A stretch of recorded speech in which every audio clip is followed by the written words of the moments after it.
The 2020 NASCAR Cup Series season was one of great controversy. The rebranding of the Cup Series, thankfully. The Wreckfest at the Busch Clash, the scary and exciting ending to the Daytona 500, the pandemic, the introduction of doubleheader weekends, Joey Logano and Chase Elliott's clash at Bristol, Matt Kenseth's disappointing return, the second longest rain delay in NASCAR history, the most exciting rookie class in 6 years, the debut of the Daytona Road Course, Jimmy Johnson's retirement, Kevin Harvick's dominance, Kyle Busch's worst season since 2009, and much more.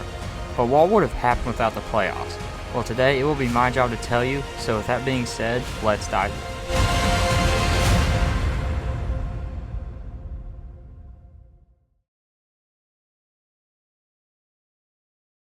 in. In the opening 6 races, there would be 4 different winners. Denny Hamlin would win the Daytona 500 and then again in the 6th race of the season and almost 3 months later at Darlington. Joey Logano would win the 2nd race at Las Vegas and then again 2 weeks later at race 4 in Phoenix. Alex Bowman would win race 3 at Auto Club, and after the shutdown, NASCAR would come back and Kevin Harvick would win the 5th race of the season at Darlington. So after the first 6 races, Kevin Harvick would lead the points by 22 points over Denny Hamlin, and only one other driver was within a race of Kevin Harvick. Harvick was able to achieve this with finishes of 5th, 8th, 9th, 2nd, 1st, and 3rd. That is an average finish of 4.3. Over the next 6 races, Kevin Harvick would be very hit or miss. At the Coke 600, he would have a very solid night finishing in 5th, and then finishing in 10th at the next Charlotte race. At Bristol, he would have a mediocre day finishing 11th, but he would bounce back with a win at Atlanta. At Martinsville, he would struggle with the handling on his car and finish 15th.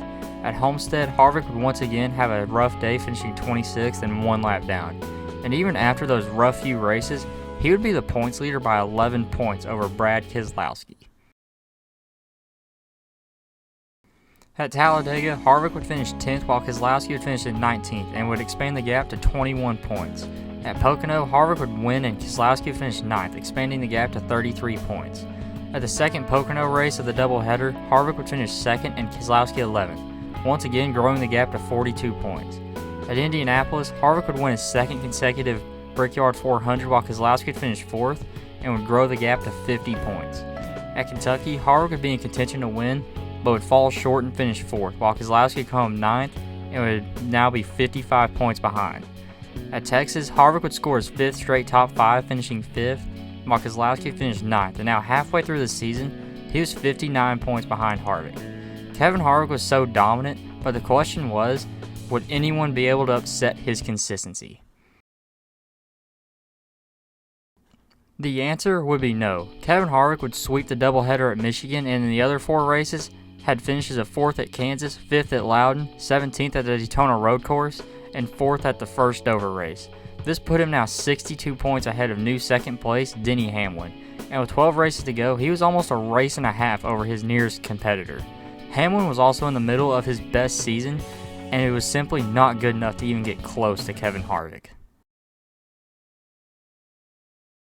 At the second Dover race, Harvick would absolutely dominate the race and win, while Hamlin would have a mediocre day finishing in 19th. This put him back by 85 points.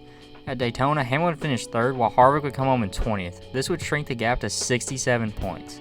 At Darlington, Harvick would take the lead late and win the race, while Hamlin would finish a mediocre 13th, growing the gap to 82 points. At Richmond, Harvick would finish 7th and Hamlin 12th. This would once again grow the gap to 87 points. At Bristol, Kevin Harvick would outduel Kyle Busch for the win, while Hamlin would have a rough night finishing in 21st. This made the gap 111 points. Harvick now had over 2 races on Denny Hamlin. At Las Vegas, Hamlin finished the night in 3rd, while Harvick would finish in 10th, and would shrink the gap to 102 points. And with 6 races to go, it seemed very unlikely that Hamlin would win his maiden championship. If he were to win it, he would have to gain 17 points per race. If Harvick finished 13th or better for the rest of the season, he would win the title. At Talladega, Denny Hamlin would controversially win the race, while Harvick would finish in 20th and would significantly shrink the gap to 80 points. At the Charlotte Roval, Harvick would finish 11th and Hamlin 15th, growing his advantage to 84 points. The next race at Kansas, in an anticlimactic finish, Harvick would be outdueled and finish 2nd, while Hamlin would finish 15th. The gap was now 98 points. At Texas, Kevin Harvick had the chance to lock up the championship 2 races early. All he had to do was finish the race in 4th, and he was guaranteed the 2020 championship. In the second longest rain delay in NASCAR history, lasting 3 days, and the race not ending till Wednesday, Harvick would have a trouble early on.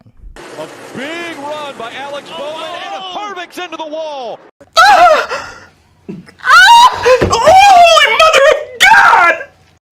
Harvick would get the car repaired and go back racing, and he would recover. Hamlin would finish in 9th, and Kevin Harvick would finish 16th. This would put him 92 points above Hamlin, and it would be enough to clinch a championship 2 races early. The penultimate race at Martinsville would go on. Harvick would finish that race in 17th, trying to wreck Kyle Busch, which would have seemed to be for no reason. And the last race of the season would go on, and Harvick would finish the season in a solid 10th place and 82 points ahead of Denny Hamlin. So I'll just say this outright. It was an absolute disgrace that Kevin Harvick didn't win the 2020 championship. Harvick was clearly the best all year, and no one was able to match him. He had the most wins, top 5s, top 10s, and laps led of anyone that year. He should have easily won the title. But anyway, Harvick would become only the 4th driver to win 4 more championships, and he would join the likes of Petty, Earnhardt, Gordon, and now Harvick. This season would also prove to be one of the most dominant in history. Well, that will do it for today, guys. I'll see you next week for 2021. Jimmie Johnson has never won at Homestead Miami Speedway, but he's never been in a position where he's had to win for a championship.